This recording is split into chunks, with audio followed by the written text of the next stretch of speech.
Estamos mais uma vez aqui com o nosso Carapicuibano e no programa de hoje a gente está trazendo uma mulher guerreira, como boa carapicuibana nordestina, a família toda, e aqui a gente sabe muito bem dessa história de luta. Foi vereadora da nossa cidade e nas últimas eleições ousou e saiu candidata a prefeita. Nós estamos falando da nossa querida Neia Costa. Tudo bom, Neia?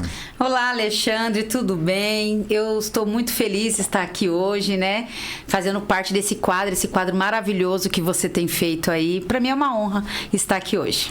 Então, Ney, a gente tem feito esse nosso quadro aqui, esse nosso programa preocupado um pouco com a história da nossa cidade. Você está inscrita na nossa cidade como uma liderança e sabemos muito bem qual é a dificuldade de mulher fazer política nesse Brasil. Mas vamos começar, como sempre, do início. Como é que você foi parar em Carapicuíba, toda a sua família? Conta um pouco dessa trajetória que trouxe vocês aqui para a nossa cidade. Na verdade, eu nasci em Osasco, né? Em Osasco, de família nordestina. Família nordestina. Meu pai, meu finado pai você lembra dele, né? É baiano, metalúrgico, mãe marreteira na feira lá de Osasco. E aos 9 anos de idade, meu pai comprou, nós somos seu vizinho ali no Jandaia. Ele comprou um terreno na Benedita Dionísia, aonde ele fez e construiu a nossa casa, e nós viemos morar pra cá, né? Ali no Parque Jandaia. Eu lembro que quando a gente veio pra cá, não tinha ônibus, era o Poeirinha, né? Que dava a volta por cima, enfim. E era cheio de terra, tinha aqueles besouros. Você sabe melhor do que eu que nessa época... A linha de ônibus lá começou a circular, ônibus do Jandaia, no dia do meu aniversário, dia 21 de fevereiro de 88. Era muito gostoso. Eu lembro da sua luta também lá na igreja. Eu fazia parte também daquela igreja católica lá. E aos 9 anos eu vim pra cá, né, com os meus pais e nunca mais saí. Aí vivi minha adolescência aqui, estudei ali no Vila Dirce, no Ricardina, Campelo Fonseca Rodrigues. Estudei ali no Ricardina, depois fui pro Atlas, enfim, e comecei minha trajetória aqui. E a militância, quando você começou a conhecer a militância, se engajar nas campanhas eleitorais aí, você antes disso tinha alguma atuação em algum movimento? Eu, na verdade, comecei mesmo fazendo movimentos sociais. E a militância era sempre uma militância de esquerda, porque meu pai, metalúrgico, imagina, né? Sempre naquela linha, enfim. E fazendo trabalhos sociais. Eu lembro que aos 16 anos de idade, para 17, eu fui morar sozinha. Tive o meu primeiro emprego, trabalhei em casa de família. Eu falava isso na sessão da Câmara e muita gente nem acreditava, mas por ser mulher, a nossa luta é bem maior, né?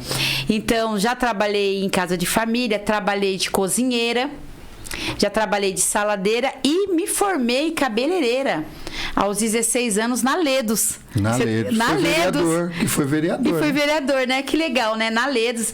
Era até a Anitta, a irmã dele, né, que dava os cursos, e eu lembro que eu era muito novinha, e ela falava assim, mas essa menina é tão novinha, mas eu queria fazer algo, enfim. E comecei a fazer trabalhos sociais, ajudar as comunidades, com alimentação, essas coisas assim que a gente já fazia mesmo como uma unidade, uma caridade, pegava lá entre os vizinhos, via quem estava mais necessitado, e a gente começava a fazer um trabalho social nesse nível aí. Não, legal. Eu lembro um pouco mais de você já engajada quando a gente se encontrava lá nas lutas das eleições, né? Há muito tempo atrás. Mas eu tenho uma memória bastante ativa da sua presença ali no Ariston. E como é que você vai parar no Ariston? Porque você já está vinculada ao bairro há muito tempo, né? Sim. Aí deixa eu lembrar, é que assim, tô com 47 anos, né? E eu passei por uma situação meio delicada esse final de ano, então eu ainda tenho algumas sequelas desse acontecido. Então me dá um pouco de... Branco. Já é a idade, né, Alexandre? A gente não tá mais jovem, mas enfim. No Ariston, aos 25 anos, aos 25 anos, eu fui morar no Ariston e estou lá até hoje. Hoje eu tenho 47 anos. 22 anos. 22 anos no Ariston. E assim, eu sempre gostei de fazer o trabalho social. E eu gostava da política. Só que assim, eu via a política através do meu pai, né? Eu lembro, eu falo isso sempre, que eu lembro a gente sentado na sala, meu pai no sofá, e na TV falava: a criança é o futuro do Brasil. Aí meu pai olhava para mim e falava: vocês é o futuro do Brasil. Então eu sempre amei a política nessa questão do meu pai ser metalúrgico, a linha mais virada na esquerda, enfim. E aí uma pessoa veio até minha casa e falou assim: você ajuda tantas pessoas, faz tanto trabalho social, você não quer vir ajudar a militar para a gente ajudar a eleger vereadores na cidade, ajudar a eleger prefeitos, enfim. E eu gostei. Foi quando eu fui para uma reunião partidária, que você fazia parte. Naquela época, você já era vereador, né? E eu tive a honra de te conhecer, fez um mandato lindo, um trabalho bonito na nossa cidade também. E comecei a fazer, militar, né? Ajudar pessoas a ganhar as eleições, competir. Ganhamos um mandato de prefeito naquela época, onde que você também estava encabeçando. Sim. E você virou vereador, fez parte da coordenação também. E nisso é um amor assim bem grande e continuo militando até hoje. Agora, para o Ariston, aquela luta da área onde você hoje ainda continua residindo, foi lá que você começou a morar ou você foi para outro lugar? Eu fui ali embaixo, numa outra comunidade.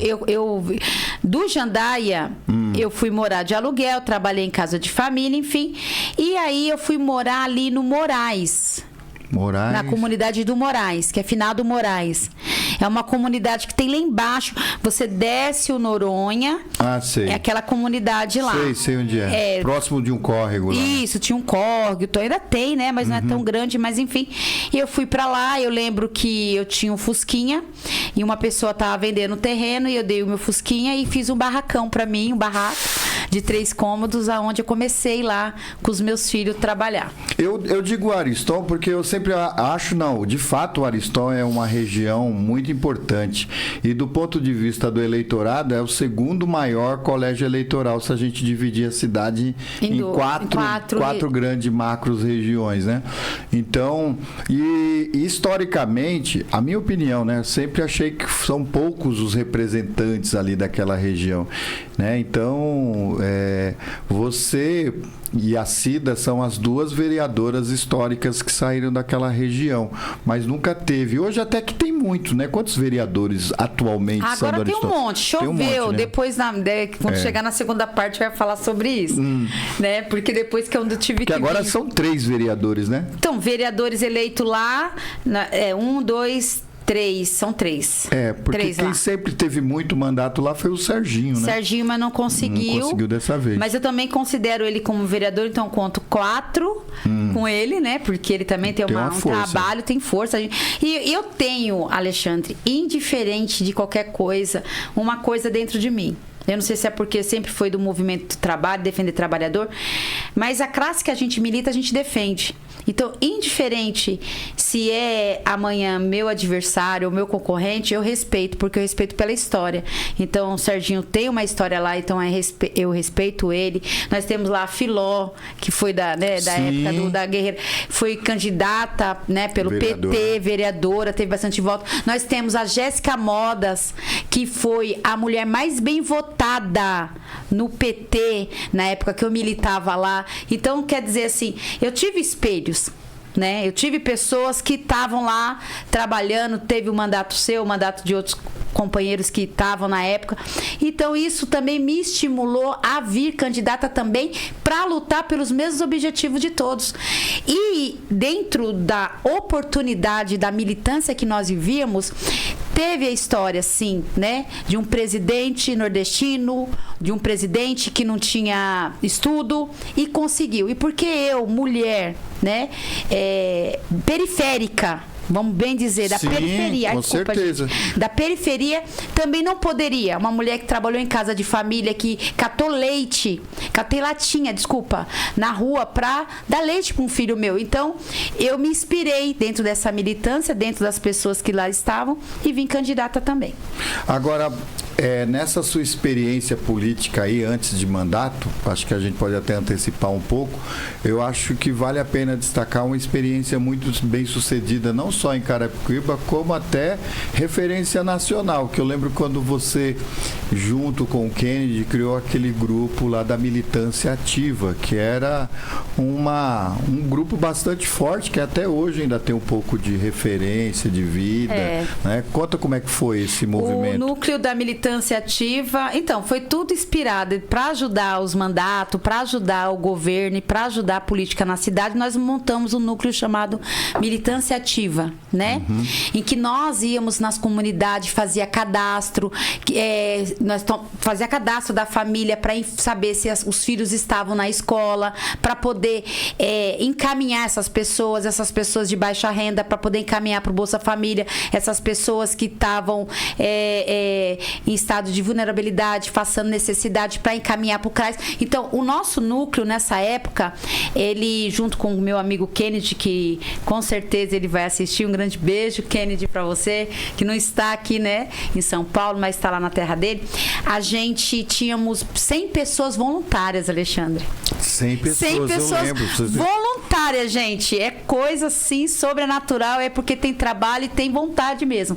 100 pessoas comprometidas em fazer um ato social de ajudar as pessoas sem remuneração e sim pelo prazer. Mesmo. É militante. Eu acho que foi um dos últimos grandes sopros de militância que teve dentro do partido. De fato mesmo. Verdade, né? Verdade. É tanto que eu lembro que vocês têm um momento histórico, até por isso que eu falo do fato nacional, que o Lula nos recebeu em Brasília. Vocês lá em Brasília. Ele estava na presidência ainda ou não? Estava presidente e nós fomos para Brasília. A gente levou um ônibus de pessoas para ver como funciona a Assembleia Federal, né? Como que funciona, né? Uma espécie de um intensivão de política. De política com a galera. E lá o Lula fez questão de nos receber. E quando eu lembro como fosse onde, foi tão bom você fazer esse déjà vu. É muito gostoso lembrar. É importante falar também da presença do Kennedy nessa coordenação, né? O Kennedy foi também uma escola, né, para esse grupo. Era o mais experiente de militância, não? Não, vou falar. Nós criamos um núcleo chamado Militância Ativa, eu junto com meu companheiro Kennedy, né? Onde nós dois fazia parte da coordenação. E nós levamos um ônibus para Brasília para saber como funciona o cenário federal, como funciona o Senado, enfim. Então foi muito importante. E lá o Lula nos recebeu. Eu lembro como fosse ontem, né? Um monte de repórter perguntando para nós. Perguntou para o Kennedy, perguntou para mim: quem são vocês? Porque vem artista aqui, vem pessoas importantíssimas querendo falar com o presidente Lula e ele desceu e recebeu vocês. Eu falei assim: nós somos o povo e o Lula é o povo. E é por isso que ele veio nos receber. Quero mandar um abraço pro nosso camarada Kelly Kennedy da Silveira. Tá no Rio Grande do Norte agora, é isso? Isso, tá lá, tá militando, voltou pra terra dele, tá militando. E lá tá, né? Segundo o governo da nossa querida governadora do Rio Grande do Norte, né? Tá com o senador eleito. O estado do Rio Grande do Norte tá no rumo certo, né? E o Kennedy, ele tem uma coisa bacana, porque ele sempre incentivou nós mulheres. Eu digo por mim e por outras companheiras que esteve lá, a Renatona, que também foi candidata a vereadora. Lembro da Renata. Né? Nós tínhamos no grupo bastante pessoas bem importantes e ele sempre me incentivou também a estar caminhando nessa questão política. Então, a questão nossa aqui é discutir também essa presença da mulher, né?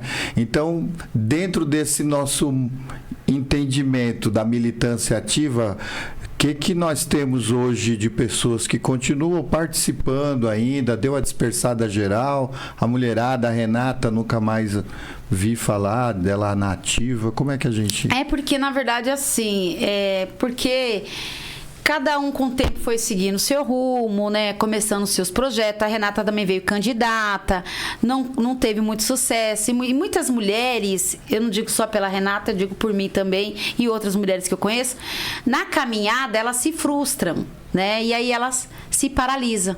Então, muitas mulheres que saíram candidata. Esses dias eu estava tomando café com uma mulher maravilhosa, a Sheila Arruda, que também foi candidata em 2012, parece, né? A vereadora também. E outras mulheres que a gente está se organizando aí, com muitas mulheres que eu estou conversando, que foram candidata a vereadora, que têm vontade e o sonho de ser vereadora, né? Que pararam no seu trajeto e eu, como fui mandatária, como você disse, e sou mulher e continuo atuante e militando na política, acredito que tenho o dever de trazer essas mulheres e nos organizar e fazer uma Câmara diferente que nós vemos hoje, que hoje nós temos 17 homens e nenhuma mulher vereadora. Nenhuma mulher vereadora. Isso, né? É triste, isso dói meu coração, Alexandre. Nós vamos deixar esse debate sobre a ausência da mulher na política carapicuibana nesse momento para o nosso segundo bloco, né? Eu quero que você compartilhe o nosso programa de hoje, faça os seus comentários e em seguida a gente volta com a nossa segunda parte do nosso Carapicuibano. Sem tempo para cuidar das redes sociais do seu negócio? Conheça Digital Marketing, uma agência especializada em gerenciamento de redes sociais para empresas.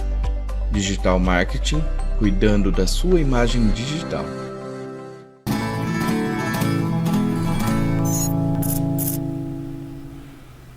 Estamos de volta aqui no nosso segundo bloco do programa Carapicuibano, entrevistando essa guerreira, essa mulher, né, ex-vereadora, candidata a prefeita, Néia Costa. Néia, vamos agora falar um pouco da conjuntura municipal. Como é que você se sente sendo a última safra aí de representantes de mulheres na Câmara e hoje não ter nenhuma representação? O que você acha disso? Eu fico muito triste, Alexandre, porque não ter representante, hoje uma Câmara totalmente masculina, sem uma mulher para nos representar.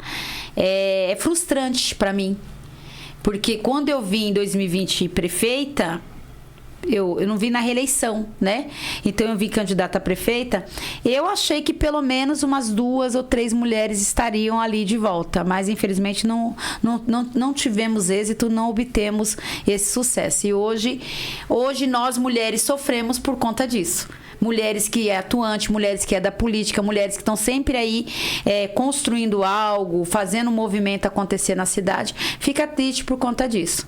Então, e a gente passou por um momento onde a política foi incriminada e depois, de uma certa forma, esses últimos 4 anos do governo anterior sempre colocou uma visão muito conservadora, fascista, né, que não aceita as mulheres como um ser, né, naturalmente participante da política. Qual seria a receita para a gente superar essa fase tão negativa, não só em Carapicuíba, mas de uma certa forma a gente sabe que a representação das mulheres é baixa em Brasília, na Câmara, no Senado, nas Assembleias Legislativas? Porque, na verdade, assim, é a falta de oportunidade. Não dão oportunidade. Para as mulheres. Não dão. Infelizmente, quando sempre está se organizando um partido político para uma eleição, o ano que vem nós estamos, né, um ano de eleição, é para ou ser cota, porque tem que ter uma quantidade de mulher, mas não é que para ela vir ganhar a eleição. Eu acho que se vier os partidos políticos tratar as mulheres com uma igualdade de fato, com direitos iguais, a mulher tem possibilidade sim.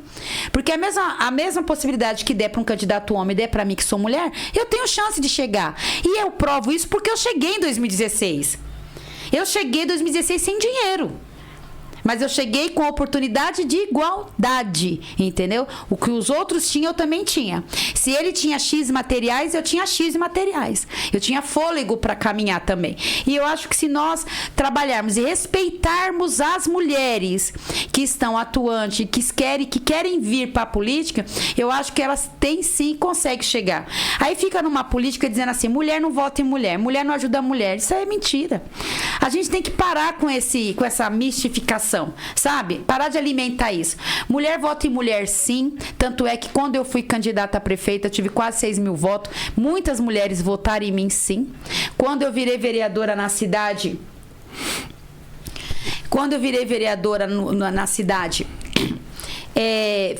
tive apoio de mulheres. Eu lembro que era um grupo de 6 pessoas que eu tinha e 4 eram mulheres ali. 4 eram mulheres e detalhes, não era da política, mas eram mulheres que acreditavam na política, na militância de fato real e na cidade. Então, eu cheguei a alcançar. Então, o que eu acredito mais, o que eu, Néa Costa, acredito que é dar espaço para essa mulher de fato e igualdade, que ela consegue sim chegar e alcançar o objetivo e deixar de ser cota para poder ser candidata por igual e ter chance por igual para competir uma eleição. Agora, veja só, a gente aqui no Carapicuibana, a gente entrevistou a primeira e a segunda vereadora. Isso foi há 35 anos atrás, ou seja, a cidade se emancipa em 65, foram 24 anos para ter a primeira eleição e a dona Lourdes, que foi nossa última entrevistada, ela foi suplente e subiu, né, para ser vereadora. Agora, veja só, há 35 anos atrás a gente deu esse pulo, né, de ter praticamente 10% da Câmara com a representação de mulheres. E hoje não temos nenhuma. Para a eleição do ano que vem, você está aí de partido novo, né? Sim, tem está no PCdoB, uma federação política. O que é essa federação? O que o PCdoB tem feito para garantir aí o espaço da mulher? Eu tenho certeza que o PCdoB não vai abrir mão de uma pré-candidatura como a tua. Eu acho que é uma candidatura consolidada. Mas fora isso, o que podemos ter aí nesse cenário eleitoral de 2024 desse bloco que você representa? Eu acredito. Você fala dentro da federação? Acredito que dentro da federação dá para sair umas duas, 3 mulheres. Umas 2. Sim. Eu acredito que dá. Bem trabalhadinho, dá para fazer. Para disputar. Para disputar não. Para disputar vai ter mais mulheres. Sim. Mas eu digo para dar federação para alcançar objetivamente uma cadeira. Sim. Eu acredito que dá para chegar da federação. 30% vai ter que lançar pelo menos 6 mulheres. 6 mulheres. 6 mulheres. O PCdoB, nós estamos com 2 vagas, mas se subir para mais alguma vaga, para a terceira, é uma outra mulher. Sim. Então a gente já tem esse. Já tem nome disposto. Sim. Que seja uma mulher realmente que tenha chance igual a mim, igual a todos para disputar. Tá? Mas eu acredito que dentro da federação, bem trabalhadinha, consegue eleger umas 2 mulheres. Sim. Lá dentro. Quais são, não sei, né? Aí é Deus e o povo, mas nós conseguimos. Mas eu acredito, Alexandre, Néa Costa, acredito fielmente que se nós nos organizarmos, todo o acúmulo político que eu tenho, a nossa Cida Lopes, nossa primeira vereadora, Dona Lourdes, essas mulheres pioneiras, essas mulheres que estão de linha de frente, chamar essas mulheres que têm o sonho e a vontade de ser vereadora e nos organizar, nos ajudar, nós temos chance reais de 19 cadeiras, pelo menos fazer umas 5 mulheres. Eu estava vindo para cá, estava pensando, né? Porque na eleição de 2012, foi a última, inclusive, que eu participei, fui eleito, a gente elegeu 2 mulheres, que foi a Sônia e a Gilmara. Mas elas saíram do cenário legislativo. Porque uma ficou candidata a prefeita, que foi a Sônia, ficou em segundo lugar, aliás, nas 2 eleições, que infelizmente nos deixou, e a Gilmara terminou sendo eleita vice-prefeita por 2 vezes. Então, você vê, a oportunidade dada no legislativo para as mulheres bem aproveitada, projetou. Não estou aqui nem fazendo julgamento se o mandato, né, é a oportunidade dada mesmo para o gênero feminino que teve uma projeção. Porque na história da cidade, nós também não temos muita participação de mulheres na disputa do executivo, né? A eleição que você participou de 2020 para a prefeita, eu acho que é a eleição que teve a maior presença de candidaturas de mulheres encabeçando o chapa, né? Veio você, candidata a prefeita, veio a doutora Amanda, veio a Sônia, teve de novo a Gilmara como vice, teve mais? Teve a vice, a minha vice era mulher, a Cíntia Correia. Cíntia, a doutora Cíntia. Teve bastante mulher. Bastante mulher, né? Eu acho que foi... Mas será que esse esvaziamento das candidaturas ao legislativo não está associado dessa disposição de ter uma chapa mais forte de concorrência para a prefeitura? Ou como é que você vê isso aí? Porque foi uma eleição bastante atípica, né? Porque além de não eleger mulher, né, a gente não teve nenhuma dentro do legislativo, a gente teve essa novidade de uma presença muito forte de candidaturas para a prefeitura. Você prestou atenção nisso? É verdade, não, verdade, eu prestei, lógico, mulheres tudo de coragem, diferente da militância política da Gilmara, da nossa querida e saudosíssima professora Sônia, que eu acredito que se tivesse viva, hoje seria a nossa candidata a prefeita, naturalmente, né, pela história que ela veio carregando dentro da cidade, e teve realmente uma representação muito grande na disputa para o executivo, mas infelizmente o legislativo ele ficou, eu não sei se mais fragilizado, enfim, mas teve o campo, né? Eu acho que faltou ali mesmo a organização entre as mulheres que iam disputar o legislativo para poder alcançar.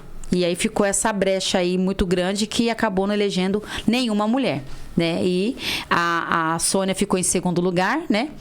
Eu fiquei em quarto lugar. Para mim foi uma honra, porque imagina, primeiro mandato de vereadora, né? E vim candidata a prefeita assim na cara e a coragem, porque naquela época era necessário eu fazer isso. Eu me sinto muito lisonjeada por ter ficado em quarto lugar. Não é nem pela quantidade de votos, mas sim pela representatividade, pela coragem de nós tentarmos e alcançarmos, né, essa luta. Você veio depois do Sérgio? Eu vim depois do Sérgio.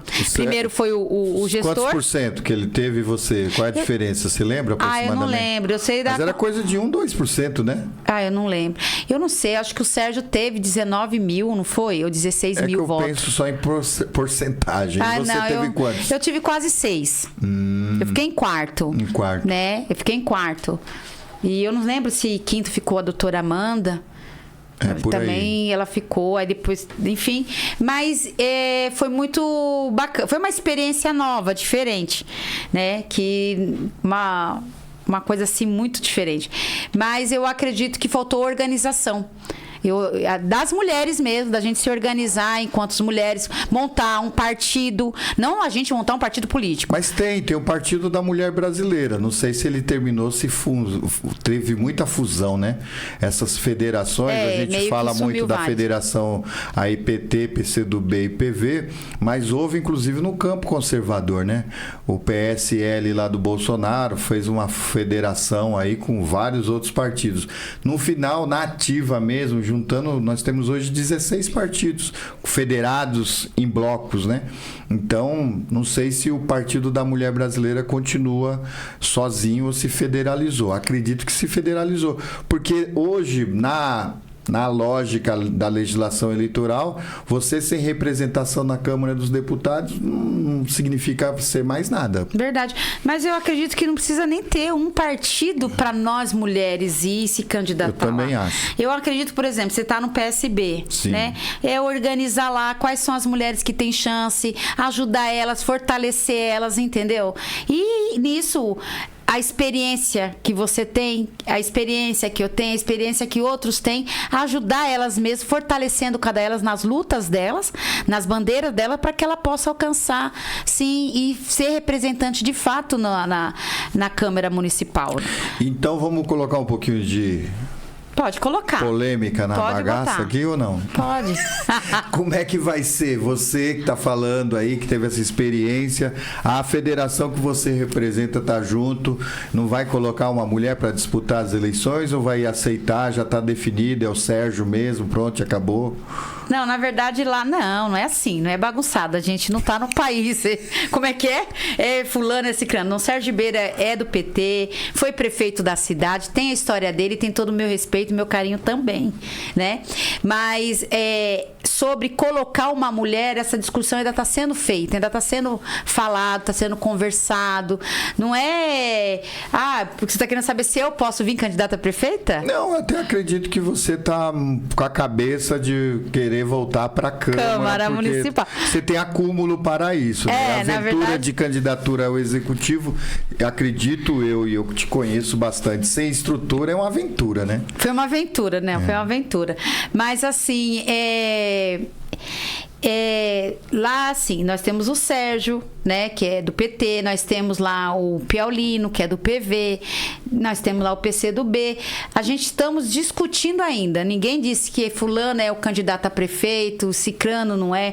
Pode vir uma candidatura a prefeita masculina com uma vice feminina, ou pode vir 2 homens também. Essa discussão é uma discussão que não é só dentro da federação, Alexandre, você sabe disso, né? Tem todas as outras forças, tem PSB, tem todas as outras federações na cidade. Ninguém ganha nada sozinho, ninguém governa sozinho, né? A federação em si, por si só, não ganha uma eleição. Né? E mas nós tem não somos. Tido reuniões, está tendo reuniões, está tendo conversa. Sim, nós estamos se encontrando, conversando, afinal, porque nós não vamos, ninguém é candidato de si mesmo. Né? Acredito que até o Sérgio Ribeiro não é candidato de si mesmo. Lógico, ele é mais cogitado, é mais falado, porque ele foi. Ele foi prefeito da cidade, né? Ele tem uma história e tem um nome, né? Gostando, quem não gosta, ele tem. E não está na hora de Carapicuíba ser governada por uma mulher? Porque nós estamos aí, já são 15 prefeituras, 15 gestões aí. Então, eu acredito que até tava, mas na minha concepção, quando eu vejo uma Câmara pelada, porque eu digo pelada porque não tem uma mulher lá, né? E aí, nós temos agora o cenário para governar, para ser prefeita. Se a professora Sônia estivesse viva, com certeza seria ela, entendeu? Isso aí tá bem claro. Não é porque a professora Sônia, porque ela tem história, não adianta, não se navega no nome dos outros. Eu, Neia Costa, morei no Jandaia, mas eu não navegava no nome do Alexandre Pimentel. Alexandre Pimentel é Alexandre Pimentel, né? Tem a história dele, tem o acúmulo dele, tem a experiência dele. Eu, Neia Costa, você não vai nadar no nome da Neia Costa. E eu não vou nadar no nome da Sônia. Não existe isso. Não tem. Você sabe que para transferir voto é um sacrifício. Eu posso ter 1000 votos, vamos supor. Eu vou te apoiar. Eu vou conseguir te dar 200 ou 300 no máximo. Isso porque eu vou, né? Me desempenhar. Então, transferência de voto é complicado. Então, se hoje tivesse vivo, nós teríamos sim uma mulher que seria a professora Sônia, que seria consenso para todos, eu acredito. Até homens, né? Mas, tô falando minha visão, né? Eu acho que agora nós poderíamos trabalhar a candidatura de alguém que tivesse mais chance de disputar, dentro também de uma candidatura de uma vice que poderia ser uma mulher, mas também poderia ser um homem. Eu não estou nessa briga ou nessa discussão política do executivo ser feminino, por ser mulher, porque eu não sou feminista, eu sou mulher, mas não sou feminista, porque eu tenho do lado de mim um grande homem que é meu marido, que eu não seria uma boa militante se eu não tivesse um bom marido do meu lado. Enfim, eu tô mais preocupada e focada em aumentar a Câmara de Vereadores. Vamos lá. Se o candidato a prefeito é você, beleza, Alexandre, você é candidato a prefeito, vamos trabalhar, é do PSB, o vice vai vir daqui, é um homem, vai discutir todo em um coletivo, vai ser, ou é uma mulher? Vai ser, não vai ser enfiado na goela de ninguém, porque a gente tem que respeitar as forças e a liderança de cada um e o trabalho de cada um na nossa cidade, né?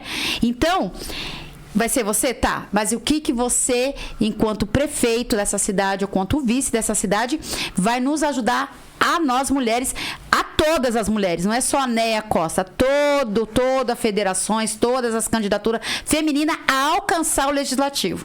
Né? E qual a nossa participação no governo também? Porque a gente quer um governo também que seja com mais representação de mulheres. Enfim, aí sim começar a alinhar, né, desse novo, né, virou vereadora, temos 4 vereadoras, 3 vereadoras, tá, a vereadora vem deputada, a vereadora vem candidata a prefeita, e trabalhar essa construção de crescimento, de empoderamento de uma mulher estar, de fato, numa campanha de executivo. E questão partidária, para a gente dar uma amarrada para o povo entender, você teve mudanças de partido, eu sou testemunha do ponto de vista aí sempre dentro do campo da esquerda, do campo campo democrático, do campo popular. E como é que você está se sentindo hoje com essa nova legenda? Você acabou de fazer essa opção política partidária, está dentro do PCdoB, veio aqui uma liderança nacional importante nessa sua ida para o PCdoB, o deputado, ex-ministro do esporte, Orlando Silva, meu amigo. Como é que você está se sentindo? Está em casa de novo? Tô em casa. E tô em casa, assim, leve, né? Porque a nossa casa passada era uma casa boa, mas é uma casa ciumenta. Vamos falar assim, né? E aqui não, é uma casa leve, uma casa boa. É o Orlando Silva, nosso deputado federal maravilhoso, né? Que tem colocado em pautas, né? Vários projetos maravilhosos aí pro povo. O meu presidente, o Wilson, o André lá do estadual, as mulheres lá, a Lenice, pessoas que vieram, né, me acolheu muito bem, né, e agradecer a você, né, que você, né, foi um dos pioneiros da questão da minha ida para o PCdoB. E tô muito bem, fui muito bem acolhida, muito bem recebida. Eu vou te contar como é que foi o segredo. Pode falar. O povo do PC, eu tenho muitos amigos no PCdoB. Aí vieram falar como é que tava o cenário, cara, porque eu falei, a única pessoa que eu sei que tem predisposição de participar de um partido no perfil do PCdoB é a Neia. Eu acho que ela tá sem partido. A última foi quando a gente voltou a dialogar. A única pessoa que eu sei que poderia e caberia bem era você, por conta do seu perfil de militância, de mobilização, de luta e tal. Então foi juntar a fome com a vontade de comer, na verdade. E deu certo, deu casamento, né? E deu certo, eu tô lá, eu tô muito bem, tô muito feliz, tô conseguindo trabalhar. Minha presidenta, um abraço, a Fabiana Mirna, que é a presidente municipal aqui do meu partido, que também tem me dado bastante apoio. E eu acredito que vamos nos organizar e o ano que vem eu acredito que a Câmara Municipal, com essas mulheres aí que estão sonhando em virar vereadora, a gente vai conseguir alcançar o maior número possível. Carapicuíba do passado, a força da mulher. Do presente, sem a mulher, eu espero que no futuro a gente possa ter aí de novo uma pessoa de garra e de luta como você. Por isso que você está aqui para a gente reforçar um pouco essa sua retomada. Eu estou muito feliz de saber que você está com essa garra, porque não é fácil encarar um processo eleitoral. Você, mãe de família, mulher da periferia, sabe muito bem, né? E para terminar, como que é essa sua vivência religiosa dentro de um partido com esse perfil aí que tem estigma, né? A gente sabe que é estigma, não é, na verdade, uma relação de você ser proibida. Mas como é que está seu engajamento dentro desse universo evangélico? Eu sou cristã, né? Quem me conhece, me segue, sabe. Assim, mas quando eu fui pro PCdoB, tem um monte de amigos da direita, né? E, Neia, você vai fazer eu votar no PCdoB, meu? Sabe, assim, eu ouvi essas coisas, enfim. Mas na questão religiosa, de boa, porque, assim, existe os partidos e existe a pessoa, né? Eu nunca votei em partido, eu votei na pessoa, a minha vida inteira. Se você é um bom político, a sua história, eu voto em você indiferente do partido que você esteja. E eu estou no PCdoB e o meu pastor, a minha igreja, me recebeu com o maior carinho do mundo, porque eles conhecem a Neia Costa. E eu não... Alexandre, você me imagina num partido de direita? Não. Gente, eu não me vejo. É me matar, é me colocar numa gaiola e me prender. Eu não participo das mesmas ideias, não acredito nas mesmas coisas. Eu tenho totalmente uma outra linha de pensamento. E fui muito bem recebida. Ninguém, não tive nenhum irmão na fé, nem meus líderes, meus pastores. Quero mandar um abraço aqui para a pastora Lena e o pastor Nilton. Em nenhum momento me criticou, porque eles conhecem quem é a Neia Costa. Eles conhecem qual é o meu caráter. Eles conhecem a minha ídole. Eles sabem, né, que eu não vou vender os meus princípios, né? Eu sou isso que você conhece há muitos anos e vou continuar sendo uma mulher que vai lutar pelo povo, uma mulher que vai lutar pela igualdade, uma mulher que vai lutar pela educação, pela segurança, enfim, e pelos direitos de igualdade de todo mundo. Você sabe que o nosso tempo aqui é curto, né? É uma pena. Queria te agradecer muito pela essa sua, né, disponibilidade de vir aqui e queria te agradecer Obrigada. por ter vindo aqui no nosso Carapicuibano, querida. Até a próxima. Até Valeu. a próxima. Um beijo. Beijo.